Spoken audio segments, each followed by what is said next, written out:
The stars shone bright against the dark emptiness of space. The ship Resilience moved through this darkness with purpose. Commander Hannah Kang sat in her captain's chair, her eyes fixed on the main screen. "Commander, we're picking up a distress signal," said Communications Officer Jun, his fingers moving quickly over his console. "It's coming from Taraxian space." Hannah straightened in her chair. The Taraxians were known throughout the galaxy as peaceful beings. They were tall, with thin bodies and large eyes. Their skin looked almost like glass. They were smart, but physically weak. Their home planet had low gravity and little radiation, making them fragile compared to humans. "Play the message," Hannah ordered. A scared voice filled the bridge. "This is diplomatic vessel Harmony *. We are under attack by unknown forces. Our shields are failing. Please, any ships in range. We need help." Hannah didn't hesitate. "Set course for the signal. Maximum speed." The Resilience jumped to faster than light travel. Humans had only joined the galactic community 5 years ago. Many alien species still feared them. Humans came from Earth, a planet classified as a Class 12 death world. This meant it had high gravity, extreme weather, dangerous radiation levels, and countless predators. To survive on such a world, humans had evolved to be strong, fast, and very hard to kill. "We're approaching the coordinates," announced Navigator Taewoo. "Dropping out of FTL in 3, 2, 1. The Resilience returned to normal space. The view on the main screen made everyone on the bridge go quiet. A small, elegant ship with crystal-like parts was trying to escape from a much larger black ship. The black ship fired energy weapons at the smaller vessel. Each hit made the crystal ship's shields flicker. "Scan both ships," Hannah commanded. Science Officer Minji looked at her readings. "The smaller ship is definitely Taraxian design. 20 life forms on board. The attacking vessel." She paused. "Unknown species. Heavy weapons. Their technology is different from anything in our database." "Open a channel to the attacking ship," said Hannah. Communications Officer Jun tried, but shook his head. "They're not responding, Commander." Hannah's face hardened. "Then they've made their choice. Battle stations." Red lights flashed throughout the Resilience as crew members rushed to their positions. "Target their weapon systems," Hannah ordered. "Fire when ready." The Resilience moved forward, its human-made weapons powering up. The Earth Alliance didn't build the biggest ships in the galaxy, but they built them tough, just like humans themselves. The attacking ship noticed the Resilience too late. Railgun slugs traveling at incredible speed struck its side. The enemy ship turned, seemingly surprised by the attack. "They're changing targets," said Tactical Officer Doyan. "They're coming for us now." "Good," said Hannah with a grim smile. "Let's show them what happens when you pick on the wrong neighborhood."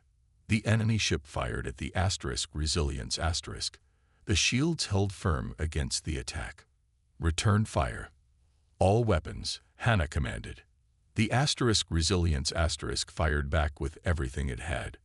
Railguns, plasma cannons, and missile pods all launched their deadly payloads at once. The enemy ship's shields flared, and then failed in several places. After taking heavy damage, the enemy ship turned and fled, jumping to faster-than-light travel. "Should we pursue?" asked Doyan. Hannah shook her head. "No. Our priority is the Taraxian vessel." She turned to Jun. "Hail them."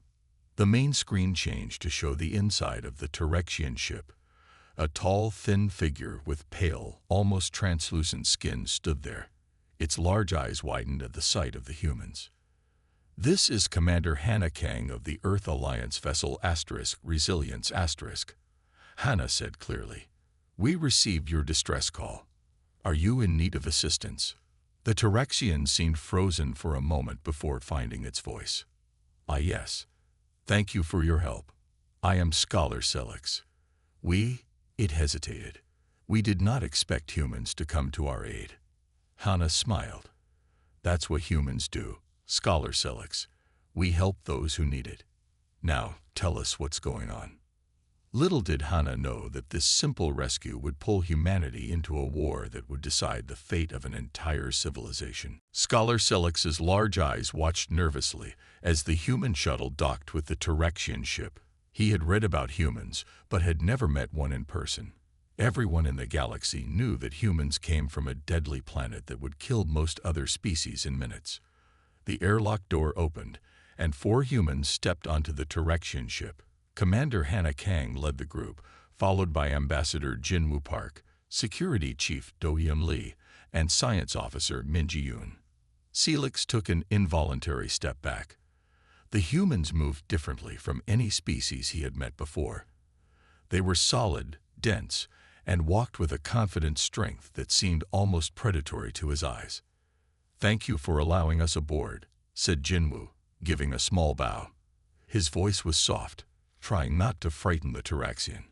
"I am Ambassador Park. We wish to help." Celix forced himself to step forward. "Why, yes. Thank you. Please follow me to our meeting room." As they walked through the crystal corridors of the Tyrexian ship, Minji studied their surroundings with open wonder. "Your technology is beautiful," she said. "The way you've integrated biological elements with crystalline structures is amazing." Celix seemed surprised by her interest. "Thank you. We value harmony and beauty in our designs." The meeting room had a large table with seats designed for Tyrexian bodies. The humans sat down carefully, aware that furniture made for the lighter Tyrexians might break under their weight. "Now," said Hannah, "please tell us what's happening. Who attacked you, and why?" Celix's thin hands trembled slightly. "They call themselves the Vecnar Dominion. They appeared at the edge of our territory 3 weeks ago. At first, we tried to establish diplomatic contact, but—" He paused, his voice shaking.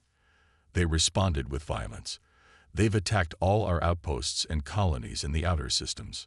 "What do they want?" asked Do-Yeon, his security training making him focus on tactical information. "Resources. Territory. They seem to consume everything in their path," Celix said. "And now they're heading toward our homeworld, Tyrax Prime." Jinwoo leaned forward. "How have your defensive forces responded?" Celix looked down in shame. We don't have many warships. The Tyrexian Confederation has been peaceful for centuries. Our ships are mostly for exploration and trade." The humans exchanged glances. Hannah spoke plainly. "You're saying your people can't defend themselves." "Our bodies evolved on a world with low gravity and few dangers," explained Celix. "We focused on mental and technological advancement, not physical strength or weapons." Minji was typing notes on her tablet. "Your world is classified as Class 2, right? Almost no natural predators, minimal radiation, stable climate." Celix nodded. "Yes, which is why your Earth is so frightening to us. A Class 12 death world." Do-Yeon smiled slightly. "What's scary to you is just home to us." "How many ships do the Vecnar have?" asked Hannah, bringing the conversation back to the immediate threat. "From our scans, at least 30 large warships and many smaller vessels," said Celix. "They will reach Tyrax Prime in less than 2 weeks." The humans were quiet for a moment, taking in this information. Then Jinwoo spoke. "The Resilience is just one ship, but it's a powerful one, and humans know something about facing bad odds." Hannah nodded. "We need to contact Earth Alliance Command. They should send more ships." Celix looked at each human with growing hope. "You would help us, even though we're strangers?" Do-Yeon crossed his arms. "That's what humans do." "But why?" asked Celix, truly confused. "What do you gain?" Jinwoo smiled gently. "Because it's right, and because one day we might need help too. The galaxy is safer when species protect each other." They were interrupted by a call from the Resilience *. "Commander," said Communications Officer Jun's voice, "we've detected more Vecnar ships entering the system." 3 vessels, heading this way. Hana stood up immediately. We need to move. Silix, will you come with us to Earth Alliance space? We can protect you there while we make a plan. Silix shook his head. No, I must go to Tarax Prime. Our leaders need to know about you, about humans willing to help us. Hana looked at her team, then back to Silix. Then we'll escort you there. She tapped her communication device. June, prepare the Resilience for battle. We're heading to Tarax Prime. And so the humans and Taraxians, species from opposite ends of the galactic hardiness scale, began their unlikely alliance against a common enemy. The Resilience and the Taraxian ship Harmony traveled together through space. Commander Hana Kang stood on the bridge, watching the stars blur past. Their journey to Tarax Prime would take 3 days, even at top speed. Commander, called Navigator Tewu. I'm detecting debris ahead. The main screen showed broken pieces of ships floating in space. The shattered remains glittered like diamonds in the starlight. Taraxian vessels, said Science Officer Minji softly. Their ships are partly made of crystal. Hana's face grew hard. The Vecnar have been busy. Slow to half speed. Scan for survivors. The Resilience moved carefully through the graveyard of ships. Minji shook her head. No life signs, Commander. They didn't even take prisoners, muttered Security Chief Doyun. His hands tightened into fists. A call came in from the Harmony. Scholar Silix's face appeared on screen. The Taraxian looked distraught. These were science vessels, he said, his voice shaking. They had no weapons. Hana nodded grimly. We understand, Scholar Silix. We will record everything. The galaxy needs to know what happened here. As they continued their journey, Ambassador Jinwoo spent time on the Taraxian ship learning about their culture and technology. He was amazed by their advances in medicine, energy systems, and artificial intelligence. Your technology is at least 50 years ahead of ours in some areas, Jinwoo told Silix during one of their talks. Silix tilted his head. Yet you build better ships and weapons. Jinwoo smiled. Necessity is a powerful teacher. Earth's harsh conditions pushed us to build strong things that last. Meanwhile, Minji worked in the Resilience's lab, studying Taraxian biology. She was fascinated by their crystalline cellular structure. They're silicon-based rather than carbon-based like us, she explained to Doyun when he visited the lab. Their bones are like flexible crystal, beautiful but fragile. Doyun picked up a data pad. No wonder they're scared of everything. They break easily. And no wonder they're scared of us, added Minji. To them, we're like walking tanks. On the 3rd day, they received a warning from Tewu. Commander, 2 Vecnar ships detected ahead. Battle stations, ordered Hana. She opened a channel to the Harmony. Stay behind us, Silix. We'll handle this. The Vecnar ships were smaller than the one they had fought before, likely patrol vessels. They immediately fired on the Resilience. Shields holding at 85%, reported Tactical Officer Doyun. Their weapons are strong, but not enough to seriously damage us. Target their engines, ordered Hana. I want one disabled but intact. It's time we learn more about our enemy. The Resilience's weapons fired with precision. One Vecnar ship exploded, while the second drifted powerless in space. Prepare a boarding party, said Hana. Doyun, you'll lead. I want prisoners if possible. Doyun nodded. Yes, Commander. He left the bridge to prepare his team. An hour later, Doyun returned with data, but no prisoners. They fought to the death, he reported. But we captured their ship's computer. Minji analyzed the Vecnar data. Her eyes widened as she read.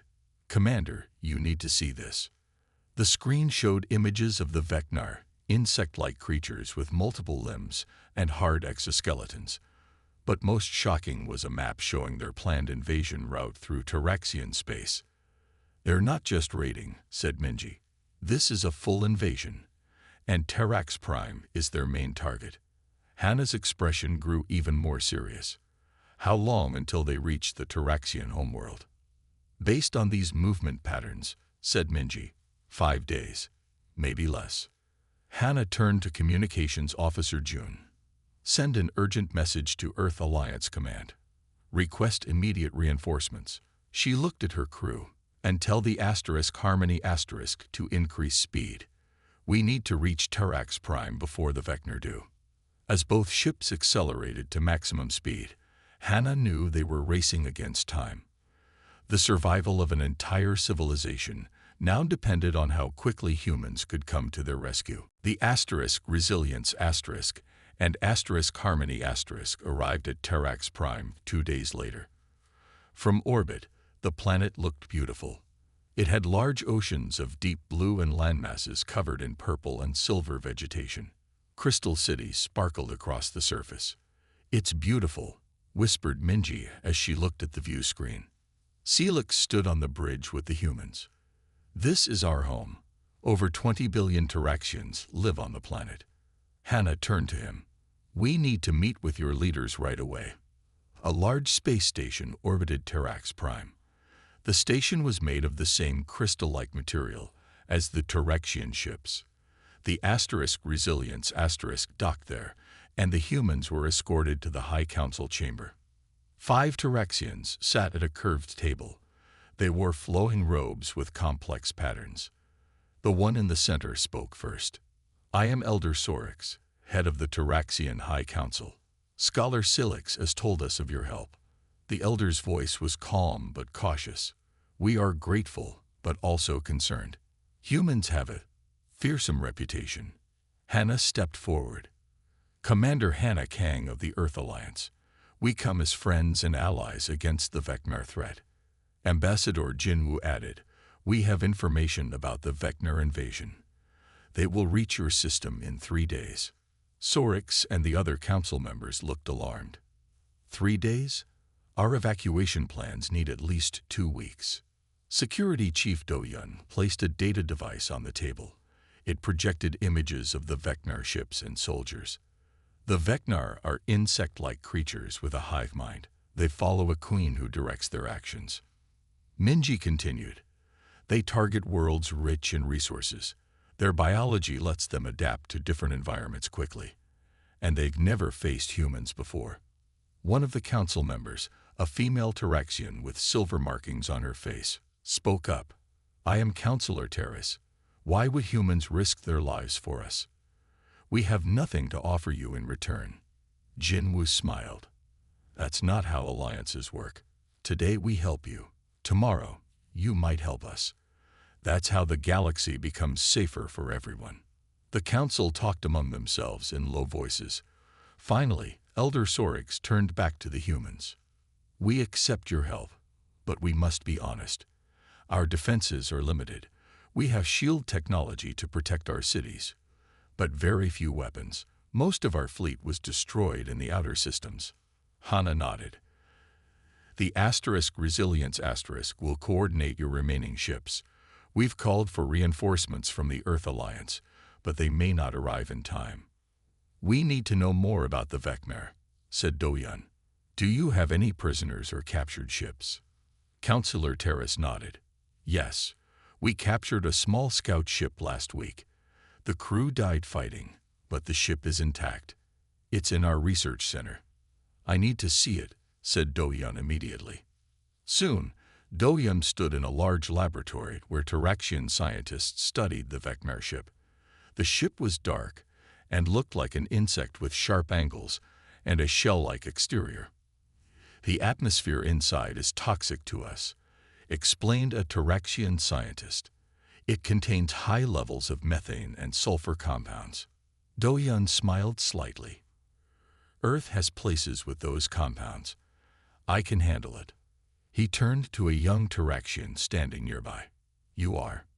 "Neelix, assistant researcher," the Terraxian replied nervously.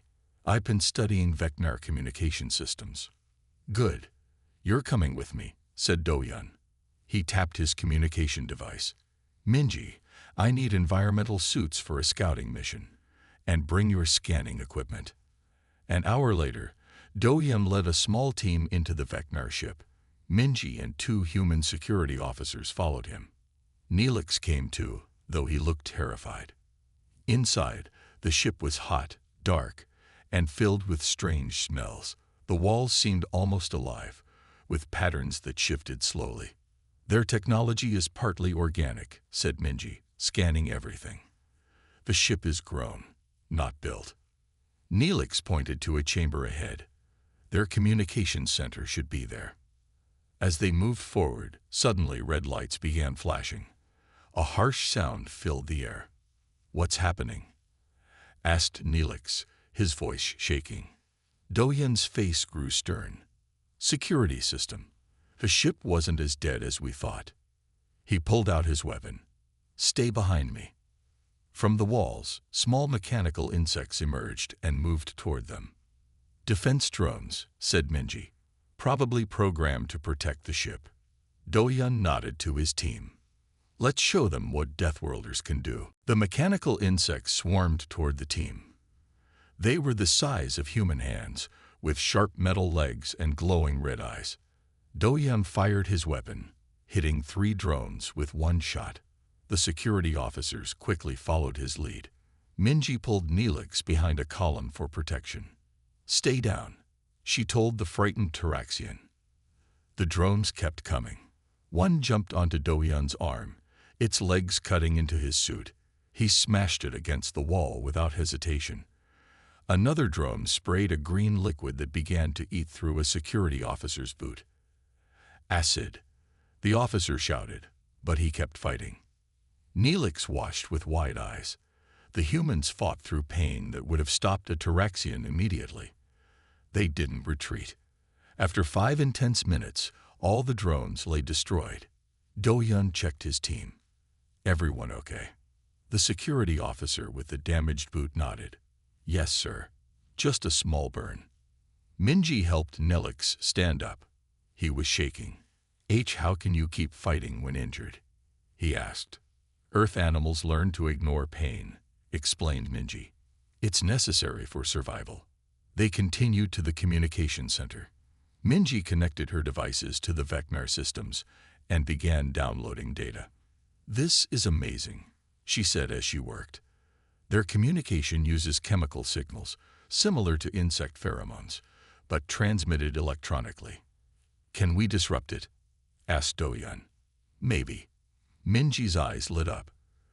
Earth plants produce compounds that could interfere with these signals, compounds that are rare in the rest of the galaxy.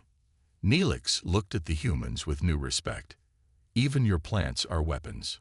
Back on the Resilience Asterisk, Commander Hannah called a meeting with her officers and the Taraxian Council. Minji presented what they had learned. The Vecnar communicate like insects, she explained. If we create a disruption field using these Earth compounds, we might confuse their ships. Chief Engineer Tae-woo spoke up. I could modify our shield generators to create such a field, but we'd need a lot of the compounds.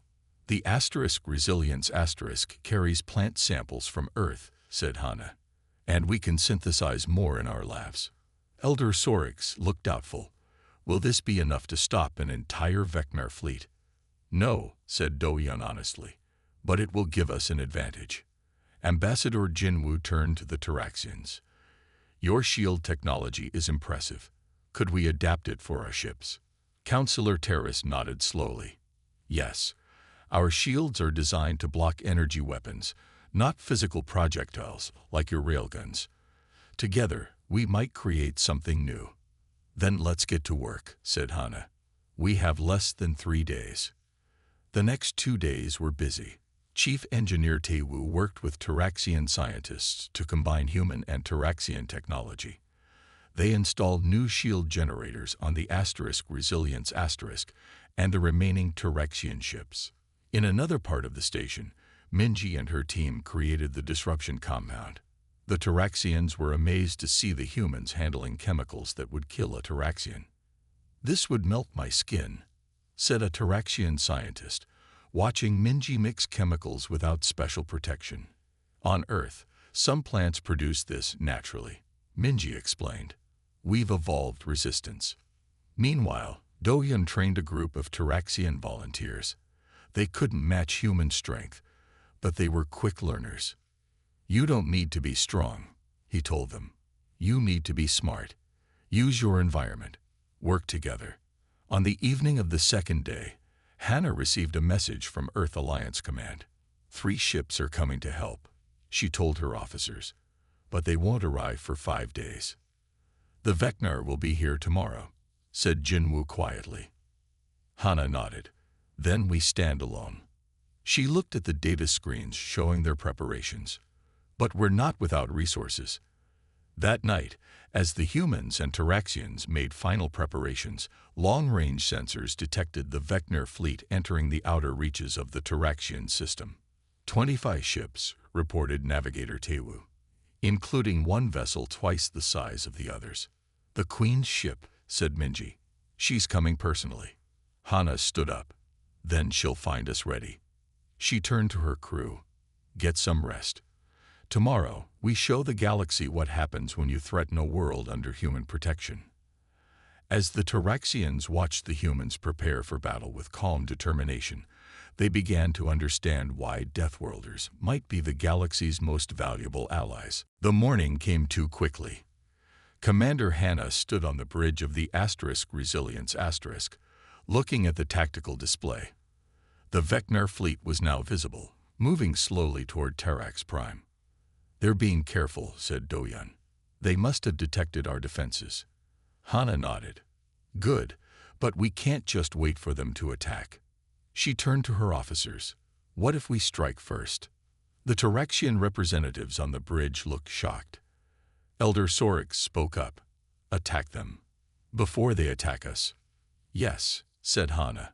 On Earth, we have a saying. The best defense is a good offense. We've located their staging area, explained Navigator Taewoo. They've set up a base on Tarax Prime's smallest moon. It's where they're gathering supplies and fuel. Ambassador Jinwoo turned to the Taraxians. If we can disrupt their supply line, it might delay their attack. After some discussion, Elder Sorix agreed. What do you need from us? A small, fast ship, said Dohyun, and a Taraxian volunteer who knows the moon. Neelix stepped forward. I studied on that moon for 3 years. I know its tunnels and caves. Dohyun looked surprised. You're a scientist, not a soldier. But I want to help, said Neelix with new determination. You humans risk your lives for us. I can do the same. An hour later, a small team prepared to leave. Dohyun would lead the mission with 2 security officers. Chief Engineer Taewoo came to plant explosive devices. Neelix would guide them. As they boarded a small Taraxian scout ship, Commander Hannah gave final instructions. Get in, place the disruptors and explosives, then get out. Don't try to fight the Vecnar directly. Dohyun nodded. We'll be back in 6 hours. The scout ship was fast and had good stealth technology. It slipped past the Vecnar fleet and reached the moon without being detected. They landed in a small crater away from the Vecnar base. We need to move quickly, said Dohyun as they put on their environment suits. The moon had no atmosphere. Neelix led them through a network of natural tunnels. The Vecnar base is built over an old mining facility. These tunnels connect to the lower levels. They moved silently through the dark passages. After 30 minutes, they reached a point beneath the Vecnar base. They could hear the sounds of machinery above them. Taewoo took out scanning equipment. The main fuel storage is 50 meters to the east. The communication hub is directly above us. Dohyun divided the team. Taewoo, you and Neelix place the explosives at the fuel storage. We'll plant the disruptors in the communication hub. The team split up. Dohyun and the security officers found a way into the communication hub through a maintenance shaft. Inside, they saw Vecnar workers, insect-like creatures with 6 limbs and hard exoskeletons. The humans placed disruptor devices designed by Minji behind equipment panels. Meanwhile, Tewu and Neelix reached the fuel storage area. They carefully placed explosive charges around massive tanks filled with glowing blue liquid. "This should destroy their entire fuel reserve," whispered Tewu. Then an alarm sounded. A voice came through their communication devices. "This is Do-Yun. We've been spotted. Meet at extraction point P." Tewu and Neelix quickly finished their work and hurried toward the meeting point. When they arrived, they found Do-Yun and one security officer fighting off Vecnar soldiers. The other officer was down, bleeding from a wound in his leg. "The explosives are set," reported Tewu. "But how do we get back to the ship with them chasing us?" Do-Yun looked at the injured officer. "Take him and Neelix. I'll lead them away and meet you at the ship." "No," protested Neelix. "They'll kill you." Do-Yun smiled grimly. "I'm from Earth. We're hard to kill." Before anyone could argue, Do-Yun fired his weapon down a corridor, drawing the attention of the Vecnar. Then he ran in that direction, away from his team. Tewu helped the injured officer up. "We need to go. Now." As they hurried back toward their ship, Neelix looked back. "Will he survive?" "If anyone can, it's Do-Yun," said Tewu. "He grew up in the Australian outback. Everything there tries to kill you every day." They reached the ship just as explosions began to rock the base. They waited as long as they dared. "We can't wait anymore," said Tewu finally. "We need to launch." As the ship lifted off, they saw a figure running across the moon's surface, pursued by Vecnar soldiers. It was Do-Yun. "Open the airlock," shouted Neelix. The ship swooped low.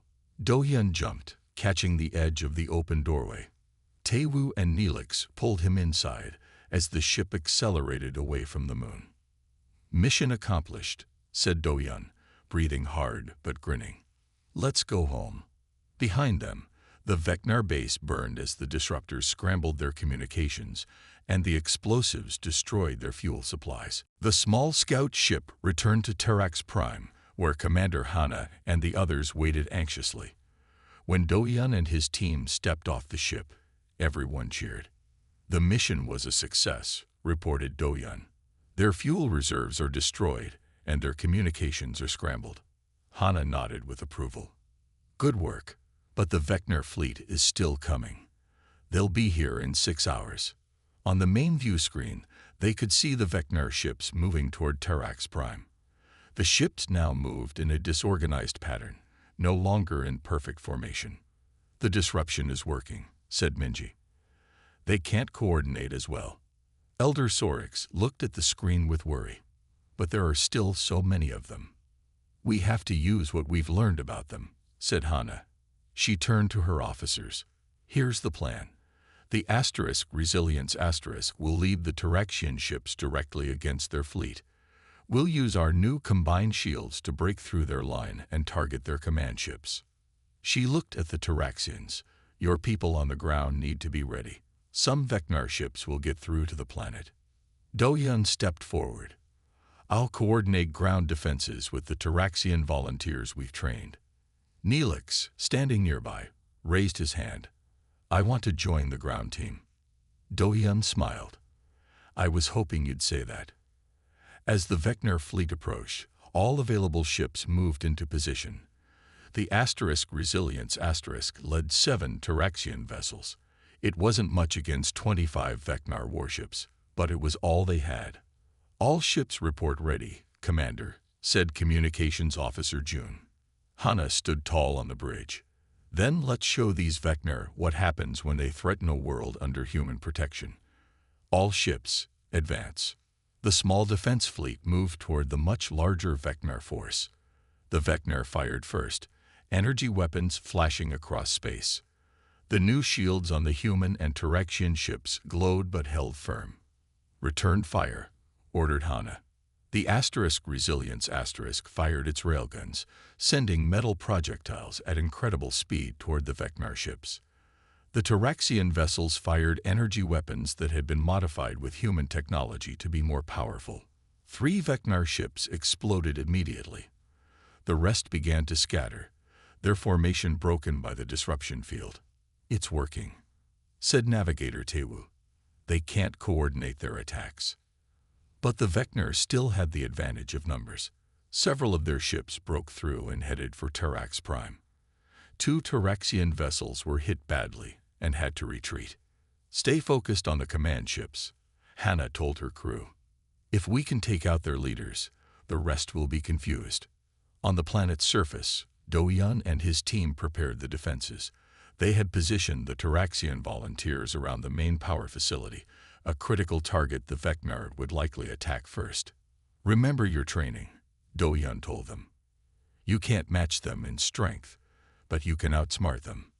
Neelix checked his weapon, a modified version of a Taraxian energy tool. "I never thought I would fight in a war," he said. "None of us did," replied Doyan. "But sometimes you have to fight to protect what matters." Soon, Vecna landing craft broke through the atmosphere. They headed directly for the power facility, just as Doyan had predicted. "Get ready," he called to his team. The Vecna craft landed, and insect-like soldiers poured out. They were bigger than humans, with powerful limbs and natural armor. They fired weapons that shot acid and carried sharp blade-like tools. "Wait for my signal," said Doyan calmly. "Let them get closer." The Taraxians watched nervously as the Vecna approached. When the enemies were halfway across the open area in front of the facility, Doyan shouted, "Now!" Hidden weapons activated from all sides. The Vecna were caught in crossfire. Many fell immediately. Others charged forward with surprising speed. "Hold your positions," called Doyan as he fired his own weapon. The Taraxians fought bravely, following Doyan's tactics. Several were injured, but they didn't retreat. They had learned courage from the humans. In space, the battle continued. The Resilience had taken damage, but its human-designed hull was tough. It pushed forward, targeting the largest Vecna ship. "That's the Queen's vessel," said Minji. "If we can disable it, we might end this war today." Hannah narrowed her eyes. "Then that's exactly what we're going to do." The Resilience pushed forward toward the Queen's ship. It was twice the size of the other Vecna vessels, with a design that reminded Hannah of a giant hornet. "All weapons, focus on their engines," ordered Hannah. "We need to stop them from moving." The Resilience fired everything it had. 2 remaining Taraxian ships joined the attack. The Queen's ship took multiple hits but kept advancing toward Tarax Prime. "Commander," called Science Officer Minji urgently. "I'm detecting a strange energy buildup in the Queen's ship. It's like nothing I've seen before." "Put it on screen," said Hannah. The view screen showed the Queen's ship opening what looked like a giant flower at its front. Energy gathered in the center, glowing an angry red. "What is that?" asked Navigator Tewu. Minji's fingers flew over her console. "It's some kind of gravity weapon. If they fire it at the planet." Her face paled. "It could crush entire cities." The Taraxians evolved in low gravity. Even a small increase would kill them. Hannah made a quick decision. "Move the Resilience between the Queen's ship and the planet. Now." "Commander," protested Jinmu. "If that hits us." "Humans evolved in higher gravity," said Hannah. "We can take it better than the Taraxians. Move us into position." The Resilience accelerated, placing itself directly in the path between the Queen's ship and Tarax Prime. Just as it got into position, the Queen's weapon fired.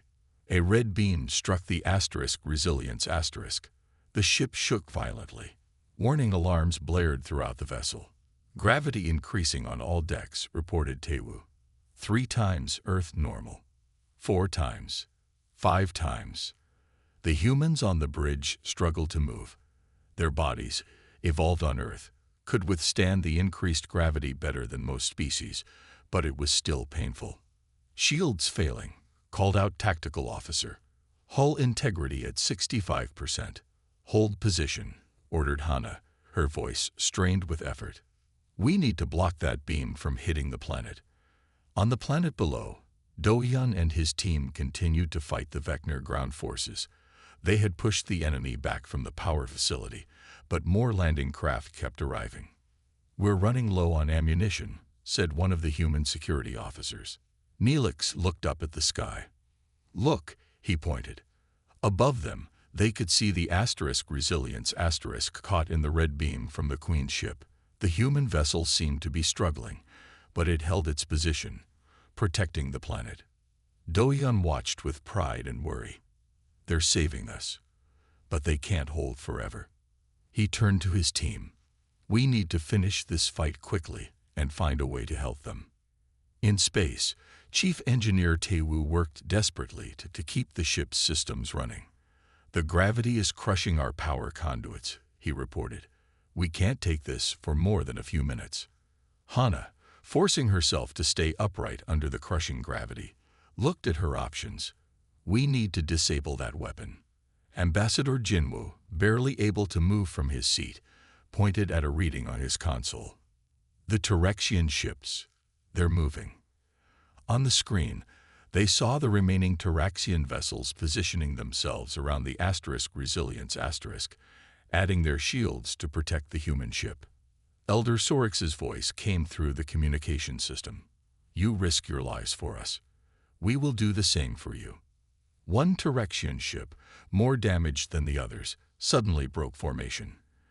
It was the Harmony with Scholar Silix at the controls. "What are they doing?" asked Minji. They watched as the Harmony accelerated directly toward the Queen's ship, aiming for the weapon. "Silix, no," called Hana. Silix's calm voice replied, "You taught us that sometimes sacrifice is necessary. This is our home. Our fight too." The Harmony crashed into the Queen's weapon, creating a massive explosion. The gravity beam flickered and died. The Queen's ship lurched sideways, clearly damaged. "The weapon is disabled," reported Minji, "but the Queen's ship is still operational." Hana, breathing heavily as normal gravity returned to the Resilience nodded. "Then we finish this now." She looked at her crew. "Prepare for boarding. We're going to capture the Queen." Tae-woo looked shocked. "Board the Queen's ship? That's suicide." Hana's expression was determined. "No, that's what humans do. We finish what we start." She opened a channel to Security Chief Do-hyun on the planet. "Do-hyun, we need you back in space. We're going to board the Queen's ship." "Understood, Commander," came Do-hyun's reply. "We've secured the ground facility. I'll be there as soon as possible." As the Resilience moved closer to the damaged Queen's ship, Hana prepared her crew for the most dangerous mission yet. The Terexians had shown courage they never knew they had. Now it was time for the humans to end this war. The Resilience moved alongside the damaged Queen's ship. Do-hyun had returned from the planet's surface and now led the boarding team. Commander Hana, despite protests from her officers, insisted on joining them. The boarding party included Do-hyun, Hana, Minji, and 5 security officers. To everyone's surprise, Neelix had also come from the surface. "I want to see this through to the end," the Terexian said simply. They wore special suits to protect them from the toxic atmosphere inside the Vecna ship. Do-hyun checked everyone's weapons. "Remember, the Queen is our target," he said. "Capture her if possible. If not," he didn't need to finish. They used a cutting tool to create an entry point in the Queen's ship hull. As they moved inside, they found the corridors dark and hot. Strange organic material covered the walls, pulsing like it was alive. "The ship is damaged but still functioning," said Minji, checking her scanner. "The Queen should be in the central chamber." They moved forward carefully. Soon, they encountered Vecna soldiers. The insect-like creatures charged at them with a mindless fury. "They're protecting their Queen," said Minji as they fought back. The narrow corridors made fighting difficult. One security officer was badly injured when a Vecna soldier sprayed acid at him. Neelix helped drag him to safety.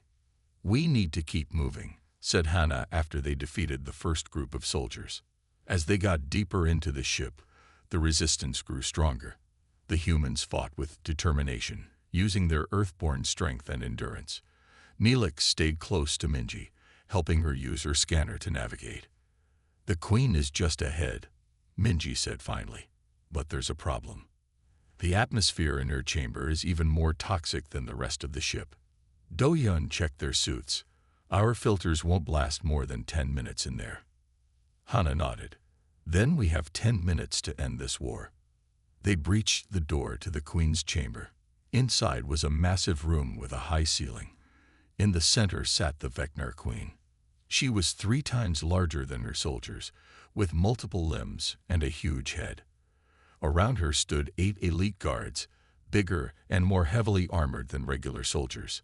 "We need to get past the guards to reach her," said Do-Yun. The Queen made a clicking sound, and her guards attacked. The battle was fierce. The humans used everything they had learned about Vecnar weaknesses. Minji used the disruption compound to confuse some of the guards, making them attack each other. Do-Yun fought his way forward, but was struck by a guard's blade. The cut went deep into his shoulder, but he kept fighting. "How can you still fight when injured?" clicked the Queen in her strange language, which their translators converted. "That's what humans do," grunted Do-Yun, pushing forward. Hannah managed to get close to the Queen. She aimed her weapon directly at the massive insect's head. "Surrender now," she demanded. "Call off your invasion, or this ends here." The Queen's compound eyes studied Hannah. "You are different, not like the weak crystal ones. You do not break easily." "We come from a world that tried to kill us every day," said Hannah. "It made us strong. Now make your choice." The Queen seemed to consider this. Then, suddenly, she lunged at Hannah with surprising speed. But Hannah was ready. She had grown up in the mountains of Korea, where quick reflexes meant survival. She dodged the attack and fired her weapon, hitting the Queen in a vulnerable spot Minji had identified. The Queen shrieked in pain. Her remaining guards rushed to protect her, but the humans had positioned themselves strategically around the chamber. "It's over," said Hannah. "Your ships are defeated. Your weapon is destroyed. Surrender now." The Queen, injured and seeing her defeat, made a strange sound. Throughout the ship, all Vecnar soldiers suddenly stood still. "She's calling them off," said Minji, watching her scanner. "The hive mind is standing down." Within hours, the remaining Vecnar ships retreated from Terexian space. The Queen was taken prisoner, her psychic connection to her forces used to ensure a complete withdrawal. On Tarax Prime, the Terexian High Council held a ceremony to honor the humans. Elder Sorix addressed the gathered crowd. "Today, we witnessed the true nature of humans," he said. "We once feared them because they came from a death world. Now we know that same harsh world gave them the strength and courage to stand when others would fall." Hannah, Do-Yun, Minji, Jinwoo, and Taewoo stood together, bandaged but proud. Beside them stood Neelix, now considered a hero among his people.